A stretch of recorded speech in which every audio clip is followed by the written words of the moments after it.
সিরিজের দ্বিতীয় ও শেষ টেস্টের চতুর্থ সকালের খেলা, ইতিহাস গড়ার প্রত্যয় বাংলা। 2 উইকেটে 9 রান নিয়ে খেলা শুরু করে স্বাগতিকেরা। টাইগারদের লক্ষ্য যত দ্রুত সম্ভব পাকিস্তানের দ্বিতীয় ইনিংস গুটিয়ে দেয়া। বিপজ্জনক হয়ে উঠছিল সাইম আইয়ুব শান মাসুদ জুটি। তখনই তাসকিন আহমেদের কেরামতি। এর পরের গল্পটা লিখেছেন নাহিদ রানা। গতির ঝড়ে তুলে নিয়েছেন একের পর এক উইকেট। গুড লেন্থের বল বেরিয়ে যাওয়ার সময় ড্রাইভ করতে চেয়েছিলেন শান। লিটনের হাতে ক্যাচ দিয়ে উইকেট হারান। পরপর 2 ওভারে 2 উইকেট শিকার করেন নাহিদ রানা। শান মাসুদের পর বাবর আজমের ফেরা। পরের বলে রিজওয়ানের ক্যাচ ফেলেন সাদমান। প্রথম বলে জীবন পেয়েছেন পাকিস্তানের উইকেট কিপার ব্যাটসম্যান। টানা 3 ওভারে 3 উইকেট তুলে নেন নাহিদ রানা। তরুণ পেসার বাজিয়ে দেন সাউদ শাকিলের বিদায় ঘণ্টা। চতুর্থ দিনের প্রথম সেশনে বাংলাদেশের আধিপত্য।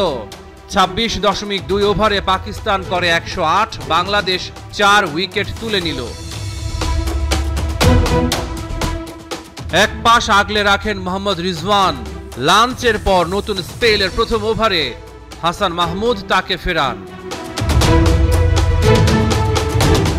পরপর 2 বলে 2 উইকেট। রিজওয়ানের পর মোহাম্মদ আলীকে আউট করলেন হাসান মাহমুদ। আবরার আহমেদকে টিকতে দেননি নাহিদ রানা। 145 রানে 9ম উইকেট হারায় স্বাগতিকেরা। শেষ পর্যন্ত 172 রানে গুটিয়ে গেল পাকিস্তানের দ্বিতীয় ইনিংস। গতি, বাউন্সার, আগ্রাসন। নাহিদ রানা পাকিস্তানের ব্যাটারদের করেছেন শাসন।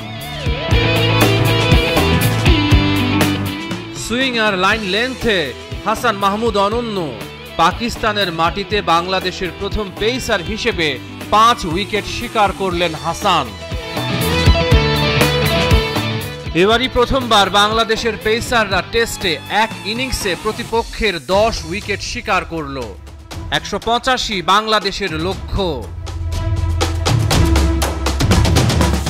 টাইগারদের দারুণ শুরু দিলেন সাদমান ইসলাম ও জাকির হাসান। বিনা উইকেটে বাংলাদেশের বোর্ডে 42 রান। চা বিরতির পর বৃষ্টি ও আলোক স্বল্পতার কারণে বন্ধ হয়ে যায় খেলা। বল আর মাঠেই গড়ালো না। পঞ্চম ও শেষ দিনে টাইগারদের দরকার আরো 143 রান। হাতে আছে 10 উইকেট।